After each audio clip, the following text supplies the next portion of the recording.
The story discussed in this video was incredibly popular in the US throughout 2009. The last name of one of the participants in this story broke records for the number of internet searches. Numerous TV shows were made about it, countless articles were written, and even a book was published. In principle, among crime enthusiasts, this story can be called the most popular in the USA over the past 15 years. However, what is the peculiarity that attracted so much public attention?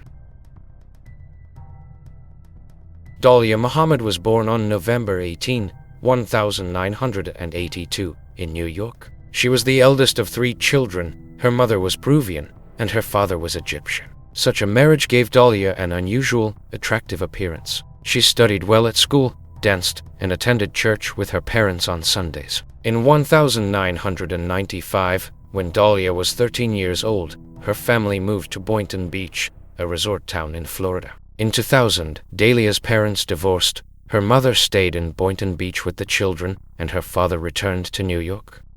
By this time, Dalia was 18 years old. She had graduated from school and was already studying in college. After this, the details of her life are not widely known until 2008. In October of that year, Dalia met a man named Mike Dippolito. At this time, she was working as a realtor. Mike had his own marketing company, Matt Media Incorporated. He was 12 years older than Dalia, but at 38, he looked amazing. The couple quickly became involved, and their romance progressed rapidly. After meeting Dalia, Mike divorced his wife and married Dalia just 5 days after the divorce.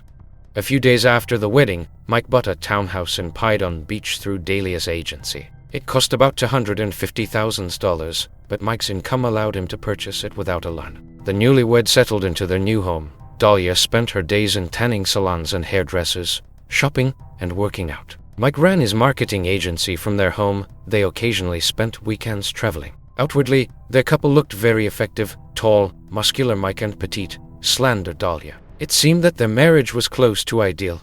However, there was one very serious problem in their relationship: Mike's criminal past. Mike Dippolito was from a different world, not like Dalia's. He was of Italian descent and still remembered the times when Italian mafia-controlled neighborhoods existed. His problems with the law began at 22, when he was arrested for drug trafficking. However, he somehow managed to avoid prison. In 2000, Mike became acquainted with the world of fraud. That year, he began working for an investment fund founded by the Banana Mafia clan, one of the most influential in New York. Mike's job was to recruit people to invest in the foreign exchange market. In total, Mike and his colleagues managed to attract almost $12 million. The fund was closed, and working in this system, Mike gained valuable experience that allowed him to open to companies himself. From his home, he called people and convinced them to invest money in his company. He promised them decent dividends in exchange for investments. Eventually, he managed to attract about $200,000. About 8 months into Mike's activities, his clients had serious reasons to believe they would not get their money back. This led to Mike's arrest in March 2002. In court, he pleaded guilty and was sentenced to 2 years in prison. He served 5 months because he had already spent 1.5 years in prison awaiting trial. The court also ordered Mike to pay monthly compensation to the victims of his schemes until the debt was fully repaid. In 2009, after marrying Dalia, Mike began receiving threats demanding money by phone, email, and even found a note on his car once. Bring $40,000 at 9:30 a.m. Return to this parking spot and place it under the car parked behind you. Don't tell anyone about this.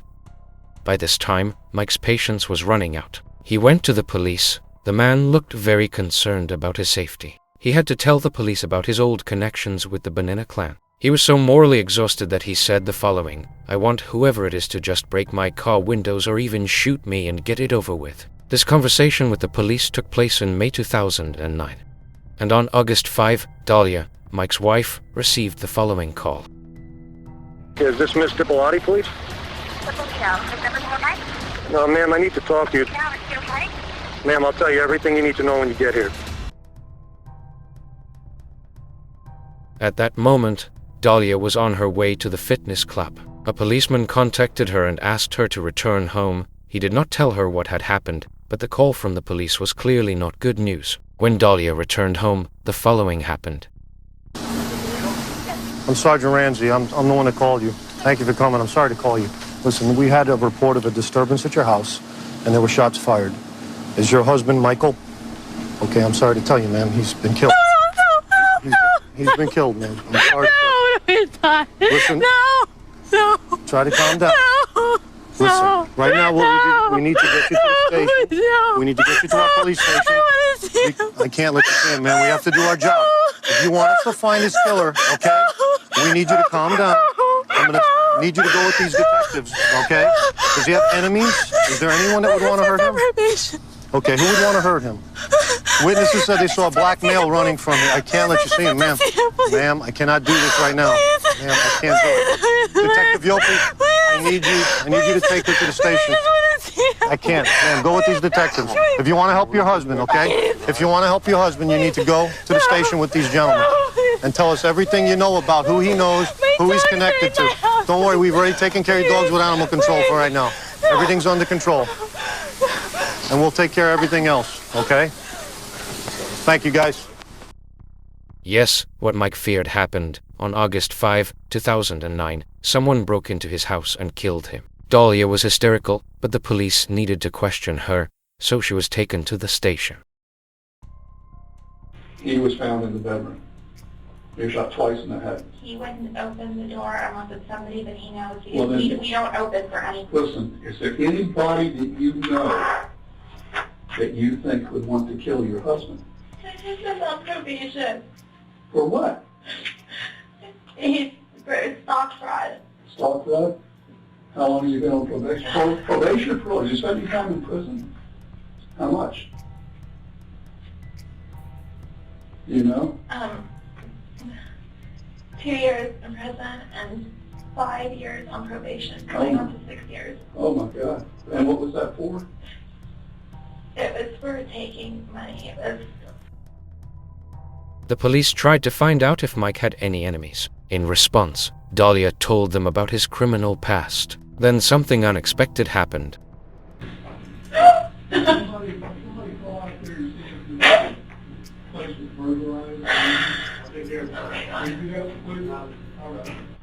Bring this guy in here. Get over here. Get over here. You know who this guy is? No, You've never seen him before. I've never seen him before. Ever. Do you know her? Put your head up and look at her. Put your head up. I've never seen him.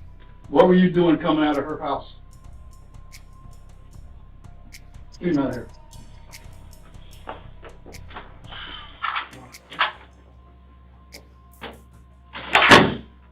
The police managed to detain a man seen leaving Mike's house after his death. But the most shocking news came after that. You're going to jail today for solicitation of murder. You're under arrest. That's an undercover police officer. We filmed everything that you did, recorded everything that you did. You're going to jail for solicitation of first-degree murder of your husband. I didn't do anything. Did you hear what I just told you? I heard what you said, but I didn't do Everything, anything. listen to me.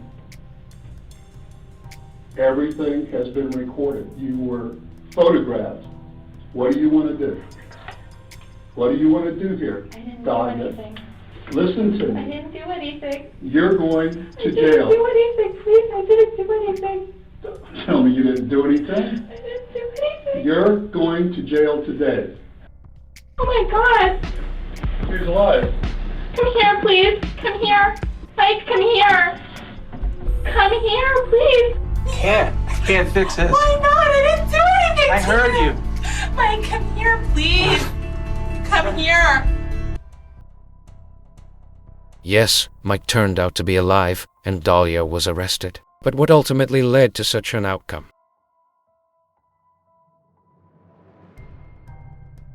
It all started on May 30, 2009. On this day, a man named Mohammed Shahada came to the police station. He said that a girl had approached him who wanted to find a hitman to kill her husband. Initially, the police were skeptical of his words. They put a listening device on him and asked him to meet with the girl. The girl turned out to be Dalia Dippolito. She had known Mohammed for a long time. Even before Mike, she had a relationship with him. She assumed she could fully trust him since her appearance had often allowed her to get what she wanted from men. The repeated meeting of Dalia and Mohammed was recorded on camera, and the police had no more doubts about the girl's intentions.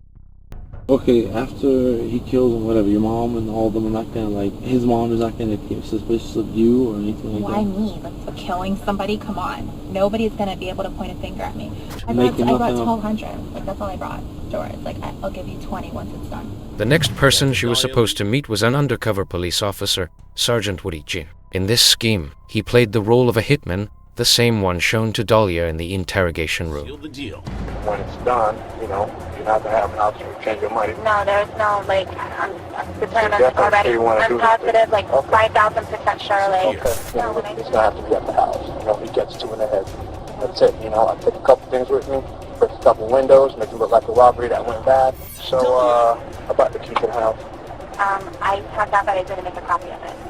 Because I wanted to talk to you about Wednesday to see if Wednesday was going to work out better. On August 1, Dalia, in a conversation with the one she thought was a hitman, confirmed her intention to kill her husband. It was decided that Mike would die in the morning of August 5. His death was supposed to look like the result of a failed robbery, as if someone had broken into his house, not expecting the owner to be inside.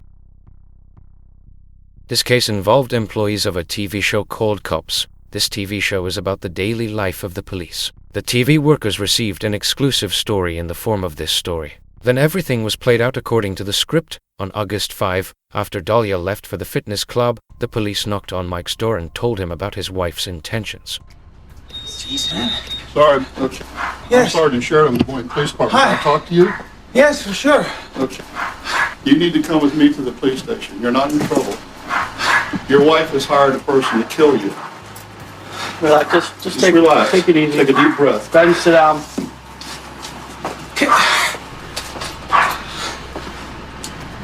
I'm not kidding you. Now everyone except Dalia knew what was happening. Then what was mentioned above happened. A policeman called Dalia and told her that her husband had been killed. She tried to fake hysteria, thinking she had fooled everyone, but it only caused laughter among those around her. On the footage, you can even see that she started hysteria before the policeman said the word killed. Is your husband Michael? Okay, I'm sorry to tell you, man. He's been killed. Already from prison, Dalia called Mike and, as funny as it sounds, asked him for help. Just give me time so I can talk to you. What did it say? I saw it. I heard it. I saw what you saw and I heard what you heard. Okay, what said you wanted to have me killed? I heard that. It's not true. How is it not true? So why would you meet a guy in the parking lot and hand him $1,200 and say, yes, I want him dead? What could I possibly do for you? I don't get it. What could I do? You're not even trying. Trying what? I'm here like a dumb. Yes, from the man she tried to kill, the motive was quite banal. It was money. After her husband's death, Dalia was supposed to inherit his house, cars, and money.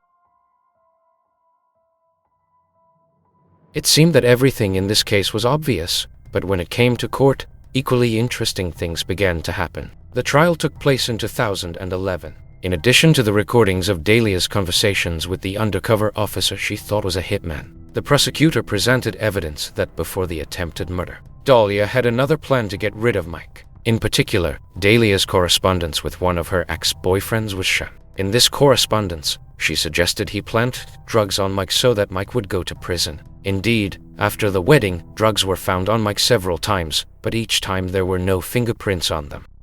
Perhaps that's why he avoided prison. In principle, from the prosecution's point of view, everything was clear. They had not just 100%, but 5,000% evidence of guilt. In this seemingly hopeless situation, Dalia's defense line was interesting, and this is the most amusing thing in this trial. Dalia's lawyer stated that she knew she was being recorded from the beginning. This was their joint plan with Mike. They came up with this story to get on TV this way. Moreover, Mike not only knew what was happening, but also came up with the idea himself. Now he wants to frame her, so he pretends not to know her plans. That is, there was no attempted murder because her husband knew about her negotiations with the hitman from the beginning. The jury did not believe this story, and Dalia was sentenced to 20 years in prison. But the story did not end there. Dalia changed her legal team, and the new lawyers appealed the first court decision, citing an incorrect jury selection. Dalia's guilty verdict was overturned, and a new trial was scheduled. While awaiting it, Dalia was released from prison under house arrest. The second trial took place in December 2016. The defense line changed slightly. Now the lawyer said that it was not for a reality show, but Mike, Mohammed, and Dalia were filming a video for YouTube. And all the actors in the video knew what was happening and were just playing their roles. In addition to all the above, at the end of his speech, the lawyer added, "Return this girl's freedom so she can return home to her family and her baby." This surprised many. While Dalia was under house arrest awaiting trial, she became pregnant and gave birth to a child. The father turned out to be a household appliance repairman. While under house arrest, she called him for repairs, they had sex, Dalia became pregnant and gave birth to a child. As a result of the second trial, the jury could not reach a unanimous decision on Dalia's guilt, so everyone was waiting for the continuation of the Dalia Dippolito saga. The third hearing took place in June 2017. This time, the jury was unanimous in the decision, and Dalia was sentenced to 16 years in prison, this time finally. When this story attracted the attention of journalists, details of Dalia and Mike's meeting were revealed. As it turned out, in addition to working as a realtor, she had another source of income. Once, Mike ordered an escort girl on one of the internet sites, and this girl turned out to be Dalia. That's how their first meeting happened. Currently, Mike married a girl named Gloria. He paid off the debt obligations imposed on him by the court in the fraud case and is now clean before the law. Dalia continues to serve her sentence in prison, hoping for a new appeal. As for her child, he will be able to reunite with his mother only in 2032.